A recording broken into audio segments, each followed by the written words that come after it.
Well, good morning and welcome to, is it day 6 or day 7? I think I've been out for a week now of the NC500, and what a difference a day makes. Last night this was looking a lot different. It was very windy, very cold, and now I'm back in my classic Scotland t-shirt wear and it's a nice bright sunny day. As you can tell, the car park to the lighthouse gets very busy in the morning. There's obviously a lot of people that want to do this walk, but we are not going to do it. We're going to do a different walk. I've just stopped at this incredible viewpoint, and this is the ASSYNT GEOPOD, and it's got all this information here. You can scan a QR code with your phone and basically get like an online guide, and these GEOPODs are set up in places where there's mobile phone signal, so you can actually, like, you know, access the internet and find your way around in that modern way if you don't have OS maps or something like that. And it says that you're welcome to stay the night here. They suggest giving a £5 donation again, which, you know, is very reasonable because all this information, the walks, everything, it's set up by just the local community of volunteers, and it's just to, you know, allow people to enjoy their land as much as they enjoy their land, I guess. So it's a really, really beautiful place. I've just arrived at Stac Polly behind me, and apparently we're going to climb that, or we'll at least try, won't we, Gaia? She doesn't know what's happening. So for the beginning of the walk, you just come through this gate, and then there's some steps for us to go up. But of course, again, it's very wet and muddy. Oh, the mountain goat is loving it. She's pulling me along. No bother for her. Already, just in a few minutes walk up those steps, we've gained this much height, and we can see the other mountains across the loch. It's just, I keep saying it's stunning, but I can't. It's out of this world, this landscape. Let's do this.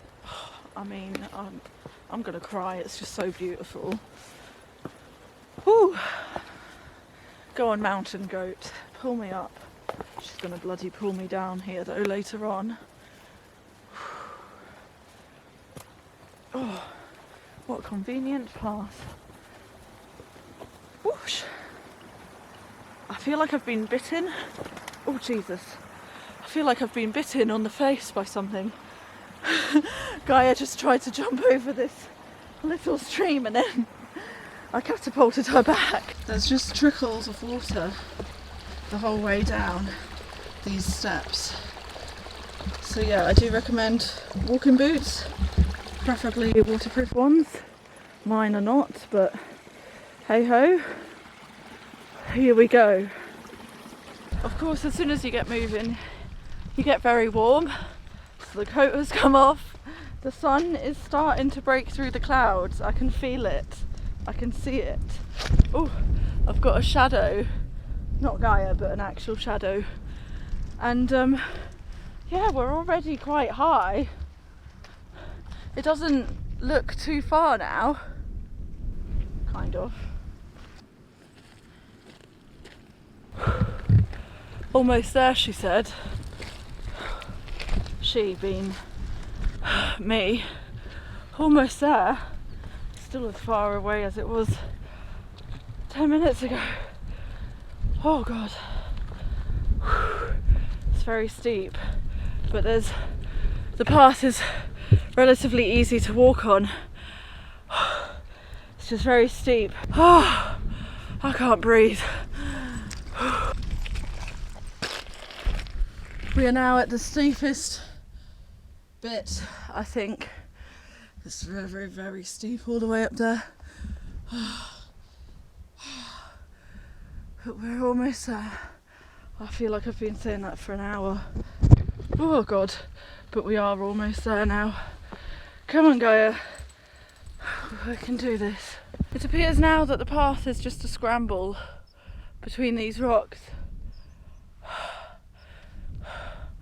I'm not really sure about this, to be honest. guess I can do it. I did everything else, so I guess I'll do this. I'm not vlogging it though. After what feels like an eternity, I've made it on top of the world. Of course, as soon as I stop walking, it's freezing because this summit ridge, it's between the two peaks here and here, so the wind is just gushing through and it's absolutely freezing on the top, but you can see the views for miles and miles. In fact, you can even see my van in the car park all the way down there. This part coming up here didn't really look like that steep from the bottom, but I've come all the way round the I think it's the eastern edge. Oh my god, it was steep, but we've done it now. We've bloody done it. Okay, now I'm the true king of the world. I've just come up the eastern summit. It was as easy or as hard as the rest of the climb, to be honest. There were some like stone steps to sort of scramble up. I had to use my hands at one point, but I'm here. I'm here. The real summit is that one, which is the western, did I say western or eastern? Whatever, the other direction. But that looks like really dodgy to climb up. So yeah, this is as good as done for me. The way I'm going down is different from the way I came up, so we're going round the eastern, oh no, my rubbish, the eastern, oh, caught it. We're going around the eastern or the western peak. I never know my east and west, but we're going round this way, and then apparently it's not as steep, but it's more boggy. So we'll see how that goes. Right, so I looked on the map and this is the western summit that I'm now coming down. So I went up the eastern edge and now I'm coming down the western summit. And so far it does seem a lot easier. It's just a gravel path. So right now it's not boggy at all. It's like a sand almost. So it is quite slippy, but if you've got good grippy walking boots like me, then even if you've got a mountain goat dog, you won't slip. There was just one point when I almost slipped and I had to grab onto the rocks, but that's all right. Oh my god, I proper just fell and rolled. I lost my footing in like, there's like a little ravine there, and then I've just like fallen and I rolled. So it's my coat's all muddy, but actually my trousers weirdly aren't. Now we've just got to get through this. One of the really good things about coming to Scotland in the summer is that it doesn't get dark till like 10 o'clock at night, even after, and even then it's still not really like dark at this time, because everybody else has like gone to their accommodation or like parked up for the night or whatever. There's just nobody around, but you can still like, I've still got another 3 hours of daylight to explore. Let's go check out the Corrieshalloch Gorge. Looks pretty gorgeous. It's just a really easy attraction to get to.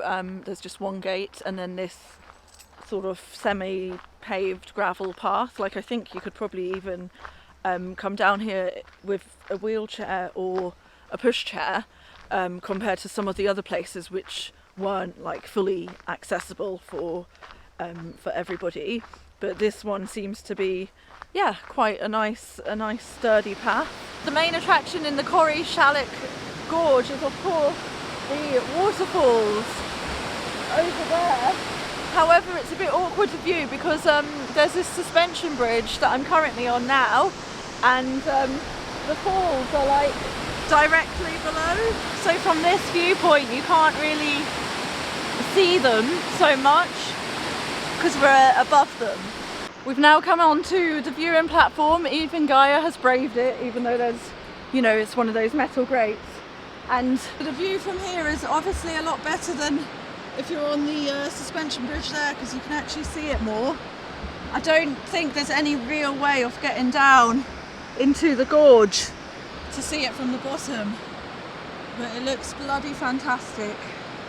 It's a bit like the Grand Canyon over here.